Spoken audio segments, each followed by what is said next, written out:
katanya kepala dipijak, begitu cara mengobati orang-orang dulu yang gila gitu tuh ya. Padahal Abu Hurairah itu waktu itu dia kan kelaparan gitu. Jadi dipijak itu begitu cara untuk mungkin. Ini macam mana ya? Apakah kan tidak pernah ada gambaran tadi. Mungkin ini sudah penelitian atau belum? Sudah belum? Kau kajian bisa digambarkan. itu. Yang kedua, ini yang kedua. Itu. Tapi satu. Saya paling sedikit. Oh iya. Ada tahu. Tadi nomor satu. Nomor satu. Bukan satu, nomor satu. Nomor dua begini. Itu sederhana sekali untuk saya apa? Sebab gini, saya baca awal. Ini wanita yang paling dahsyat di dunia apa dia? Belum terkerja norek kita ditanya. Betul, nomor rekening abang ini, bang. Aduh, malu saya. Jadi, Uang dengar ada kan? Itu Kami uang dengar. Itu insya Allah. Allah ini apa ya? Nomor dua. Nomor dua. Oke. Tadi kan kalau ada kekerabatan gitu ya, yang bicara obat itu kekerabatan gitu ya. Paling kejam kerabatan. Coba gini. Ada syarat satu pula bahwa itu kalau tidak bisa di tempat lain gitu. Misalnya contoh begini, bisa gini. Saya ini berkerabat dengan Alang nih. Alang dukun dengan. Saya ini sudah berobat kemana-mana, sudah berobat kemana baru dia nak obat. Kok kejam sekali Alang menurut saya. Jadi ini macam mana untuk dapat apakah ada sekonan? Kemudian yang berikutnya ini, kenapa hanya ya satu kerabat itu saja? Kenapa hanya ada kerabat itu? Kenapa tidak ini macam terlalu spesial gitu? Tidak dukun umum gitu ya? Padahal biasa kita contoh begini. Kalau misalnya orang katakan orang sakit gila-gila gitu kan. Seharusnya ini kan keinginan. Ini kan lain yang saya tanya ini. Kan harus yang dukun sama orang apa itu? Sama orang sakit itu harus ada hubungan kerabat. Kalau tidak orang lain kenapa tidak? Yang lain kenapa tidak? Kalau saya pikir tadi begini, apakah ini menyangkut dengan pekerjaan namanya yang lebih banyak aurat gitu kan? Nah, aurat kan orang lain tak bisa nengok kan gitu kan? Apakah itu? Tapi ternyata tidak pula. Kenapa? Mungkin ini agak susah dijelaskan, tapi mohonlah. Apapun supaya sedap hati dengan. Jadi demikian saya sudah selesai tanggung jawab. Berarti tidak sudah lagi. Nampak apa nomor 2? Takutnya bukan jam itu nomor 2 mungkin. Oke. Dan itu ini bersama kan nih? Lanjut. Tolong. Atau lanjut. Janganlah, aku ragu dan itu. Itu. Biji. Betul. Ini waktu banyak nih deh. Ya makanya. Banyak dengan pendek beda. Itu. Betul. Oke. Saya angguk-angguk tadi pertanyaan Datuk. Itu Sri. Angguk-angguk bukan karena saya pandai, tidak. Tapi terbayang dalam otak aku ini semua dijawab orang sudah gitu. Ya, jadi ini udah penelitian belum nih gitu. Ya maklum Bu ya, kita terakhir sekali. Susah memang urusan dengan orang-orang jin ya Manda ya. Udah janji gagal, bulan puasa tidak bisa lagi hari setelah hari raya. Kececer lah kami. Nah, tapi kita berusaha untuk buat laporan juga. Kami terakhir Bang. Kebetulan Datuk belum dapat ya kan? Laporan itu. Oke. Berarti perjanjian para jin ya? Susah. Nah, susah. Saya lebih suka jadi penguluannya aja lah. Supaya lebih cemerlang berpikir tuh. Pertama, bagaimana cara pembuktian logiknya? Kan gitu ya, untuk ya. Bagaimana pembuktian logiknya? Jadi di dalam pemaparan rujukannya yang saya pakai ada, saya kutip pernyataan, pengetahuan tentang jin itu memakai 5 perspektif.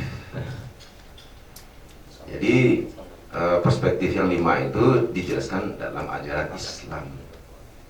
Nah, jadi artinya pertama Al-Quran, hadis, kemudian saya lupa yang terakhirnya saya pakai logik logika. Untuk mengetahui jin itu ternyata bisa pakai logika. Logikanya apa? Kalau kita bicara logika berarti bicara empirik. Kalau kita bicara empirik berarti kita lihat dengan matanya kepala, kita dengar dengan telinga. Nah, aku balik bertanya sama Datuk. Banyak orang bilang kan, wih, ada suara di sana, oh, suara orang bunyian. Ada suara orang menanggung, ada suara orang burdah, ada suara orang menimang anak, ini segala macam. Terdengar telinga enggak oleh orang-orang itu? 1 orang, 2 orang, 40 orang, 100 orang, atau berapa orang yang mendengar itu? Ternyata udah enggak terbilang. Dan itu jadi pembicaraan kita di kampung-kampung Melayu yang enggak bisa Datuk tolak. Enggak bisa. Kalau nampak pun begitu juga. Nampak oleh mata, walaupun sepintas, 2 pintas, sebentar, 2 bentar. Artinya mata dan telinga berfungsi untuk melihat itu walaupun kualitasnya sangat minim. Itu satu. Kalau menurut mereka, nah itu menurut saya tadi itu. Kalau menurut mereka ada petanda dan petunjuk. Ada petanda, ada petunjuk. Misalnya, kalau setiap jam 5 atau maghrib nangis, ketawa, habis masuk isya, ya sehat. Setiap waktu-waktu tertentu datang penyakit tuh. Itu petanda dan petunjuk yang saya sampaikan untuk pengantar tadi. Itu jin juga yang beritahu tuh.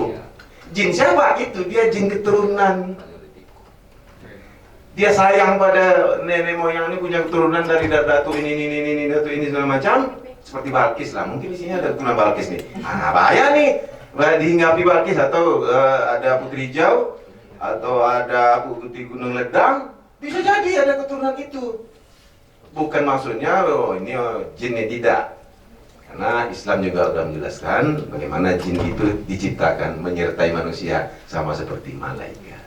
Jadi kalau kata Pak Taslim, kalau meninggal seseorang yang dulu pergi dari tubuhnya adalah jinnya, bukan nyawanya. Nah, ini penjelasan seperti ini kita tutup aja dulu. Itu kan emik banget. Nanti artinya jin itu mungkin pernah Balkis itu hidup, kemudian dia meninggal. Nah, jinnya itu yang pergi sebelum dia sakaratul maut. Menurut keterangan kan gitu tuh, tekniknya tuh. Teknik bagaimana jin tercipta, kemudian orang meninggal, ruhnya pulang kepada Allah, misalnya gitu. Tubuhnya dimakan tanah, jinnya kemana? Nah, inilah yang berbicara nih. Ada 3 tempat, ada di awang-awang, ada di laut, ada di darat. Itu dia. Kalau ke laut diantar pakai lancang, kalau ke darat masuk ke dalam balai siksa. Kalau dia di awang-awang itu dia pancung seno. Nah, khusus ini yang hadis-hadis Rasulullah seperti itu tadi. Nah, itu dia. Jadi logik, ada tanda-tanda yang dapat dikenal dan itu sudah cukup untuk mengatakan bahwa itu jin itu logik. Nah, ini jangan-jangan di sini ada. Kayak juga. Lagi tidurnya orang. Mulai menakuti. Kejam betul nomor 2 nih. Ngapa kejam betul? Ada orang sakit. Teknik ketemu orang macam mana orang tuh? Dia apa? Aku tak dukun. Tuh. Nah, jadi kalau bertanya aku tekniknya, aku tak dukun tuh. Tapi bisa dijawab. Itu Kata mereka, bagaimana cara mengobatinya? Nah, syarat awal tadi tuh harus orang yang punya jin sakat badan. Sakat badan tuh ada tempat jin tuh singgah. Kalau tak ada sakat badan, macam mana dia nak singgah? Itu dia dulu syarat pertama. Berarti orang punya sakat badan adalah orang berketurunan jin. Jin nenek moyangnya ini bertiga di Bradi nih. Nih misalnya di Bradi nih bertiga kan. Yang ingin jin tuh yang ini karena dia baik. Ya betul. Dia baik, dia soleh, dia lembut, betul. Semua orang suka sama dia. Jin suka juga tuh. Kalau dajal-dajal, nak mau dia. Nah, nak majin tuh. Milih dia. Itu dulu tuh. Wah iya kan? Nah, berarti aku betul. Ini ilustrasi kamu tutup buku Malaysia. Jadi gini, satu kali datuk saya kena itu sakit gitu dah. Jadi gini, jadi kata datuk saya, aku nak dia datuk saya menolak yang jin mau. Tak mau. Tak mau. Sebab kata kalau aku mau, dia bilang, nanti ada cicit aku akan dapat. Saya paling gede waktu untung datuk tak mau. Coba Perjanjian tuh. Itu. Nah. Tak sebenarnya tu. Tutup saya dengan datuk saya pula. Dia tentu saya dapat itu. Tapi untungnya nolak. Dia tak dapat. Dan khawatir saya tak izin. Datuk yang dipilih. Tidak ada. Kena datuk yang nolak. Berarti agak dajal-dajal. paling baik, paling baik. Iya. Paling baik tadi kan. Iya, perlu 40 orang bukti kan. Nah, pengakuan sendiri itu ayah lah. Ini kayak udah macam masuk jin ini. Nah kalau di sana di tempat penelitian Adinda itu biasanya di mana apa itu? Apa tempat kan kadang misalnya apakah di pundak atau di mana atau mana? Nah, mereka tak bisa jawab. 5 dukun tidak bisa jawab. Tapi ada orang bisa jawab yang lebih tinggi mungkin pengetahuannya daripada itu gitu. Siapa? Pak Taslim. Pak Taslim jawab. Ini di Jakarta itu kita membukti ini susah gitu. Kalau sini kita punya pengalaman. Ya tuh, tak bertanya itu masalah. Jadi gini, menurut Pak Taslim, ada di bagian tubuh kita ini tercipta tempat jin itu. Nah, dia tunjukkan tuh, mulai dari sini sampai ke sini, dari belakang, terus dia seperti huruf lam, kemudian sampai ke telinga, ujungnya ke telinga dan satu ujung ke mata. Makanya kata Pak Taslim, hati-hati, di mata kita ada jin. Nah, di mata kita ada bisikan, di telinga kita ada jin. Karena di telinga kita ada bisikan. Setiap indera kita ada jinnya. Nah, itu dia. Oh iya lah, ini kan orang-orang berjin semua. Suatu aku tanya, Pak, Bapak berjin Pak? Oh, aku nak berjin katanya. Nah, padahal dia lagi jin tuh. Makanya dia tahu kan. Jadi itulah. Kalau cerita tempat banyak versi. Ada yang versi Islami, ada versi tasawufnya, ada versi bersyari'nya gitu kan. Jin ini kan ada bersyari' nih. Ruqyah, kan gitu. Tapi ada kesamaan-kesamaan, ada transformasi nih.